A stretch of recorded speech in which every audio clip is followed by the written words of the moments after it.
Hey guys, it's Mrs. LC. Today's element of music is rhythm. Rhythm, by definition, is a strong, regular, repeated pattern of movement or sound. A lot of times when we think about rhythm, we think about the beat of the music. And rhythm and beat are not the exact same thing, but they are pretty closely related.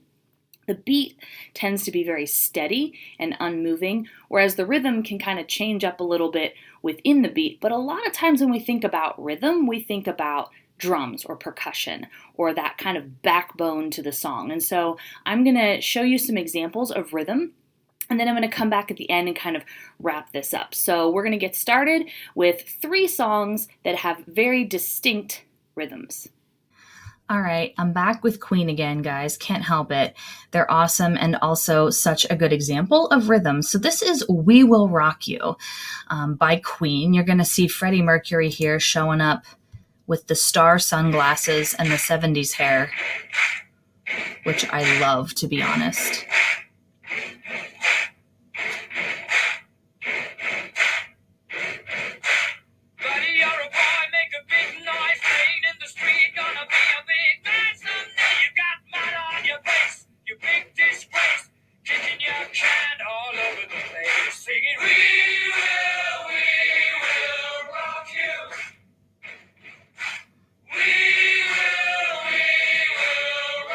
Playing in the middle of a field in the dead of winter.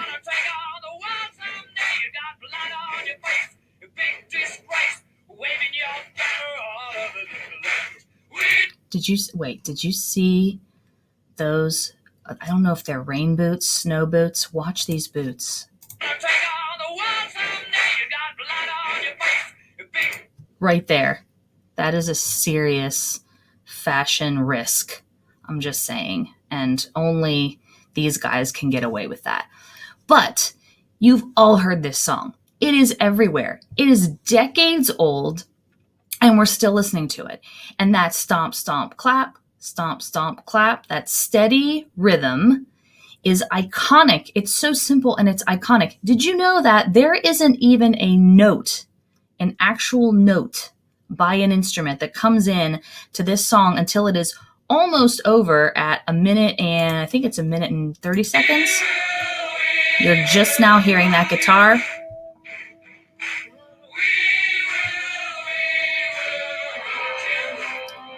And that's the first time that you'll hear an instrument in that song. We Will Rock You is almost entirely rhythmic. And the reason behind the song, from what I've heard of the history that I've studied, is that one of the things Queen did really well as a band is they loved audience participation. And if you watch the video for the melody unit that we did, we talked about melody, he would get out on the stage and just kind of do this call and response thing with vocals just to engage the audience. And the idea behind We Will Rock You was actually to be able to engage the audience who, he said, they don't have instruments, they don't have anything, but we want to connect with them. And everybody can do stomp, stomp, clap, stomp, stomp, clap. And then it became what it became. So this is part of why I love Queen, because they did stuff that nobody was doing. All right, moving on. All right, guys, here we are with the Bee Gees. Now, the Bee Gees were the sort of kings of the disco era, and disco was in the 70s. We're going to talk about that when we talk about our music history unit, but you can tell this video is from the 70s because of the hairstyles, because, whoa. Okay, here we go.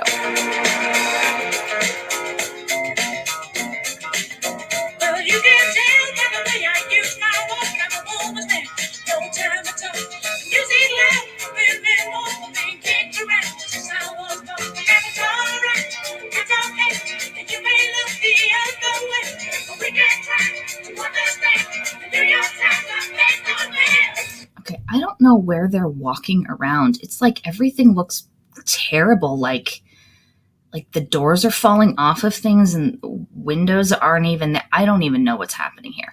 But I know that you know this song. And I think that they probably find it hilarious that we now use their song for learning how to do CPR, because this song was written to be played in a disco and people are dancing around on a Friday night, getting all crazy. And now we sit there in CPR class and we're like, ha, ha, ha, ha. Anyway, let's keep going.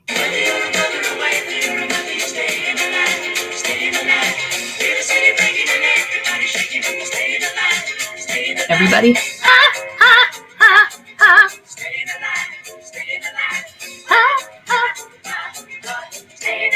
Where are these people? Like, I don't even know what they came up with this idea for this video. Like, let's just go somewhere that looks like a bomb blew it up and just film there. I don't know. And the hairstyles.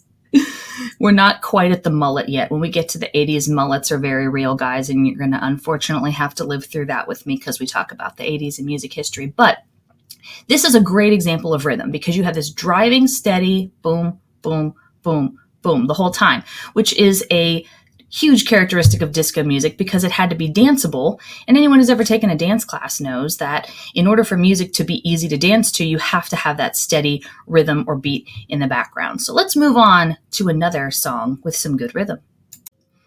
All right, we're going to round out this rhythm unit here talking about some Trolls music. This is actually technically Justin Timberlake and Shaw. I think that's how you pronounce her name. She's amazing. This is the final song called The Other Side from the Trolls World Tour movie. And quite honestly, the Trolls have better hairstyles than the Bee Gees. I'm just saying. I'm just throwing it out there. But I want you to listen to this rhythm in the background. Little daddy, I'm a rock star. You're preaching to the choir, that drum beat. A good rhythm makes you want to move.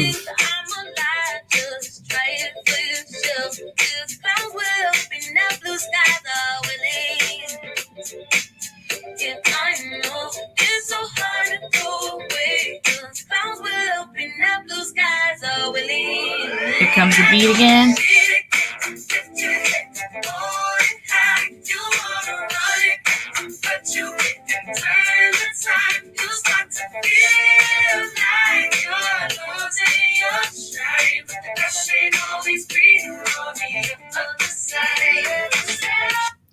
That is a great rhythm. You feel it the whole time. You hear it in the background. It's driving the song forward.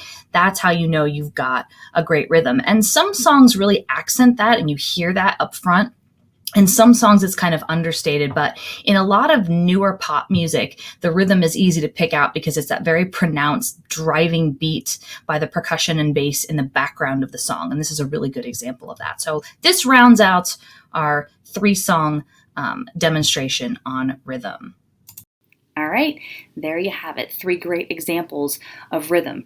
Remember that rhythm is sort of that background element of music, whereas melody are the notes that you hear and the lead singer singing, but the rhythm is in the background and yet still just as important. In fact, without it, a song definitely feels bland and boring and really not a whole lot of fun. But a great rhythm makes you want to move and makes you want to dance, and you can feel that underneath the music. Even if you're not even sure what you're hearing, you know that it's there. So that's it for rhythm today. You're going to do an activity in Google Classroom, and I hope you have fun with that. Have a good one.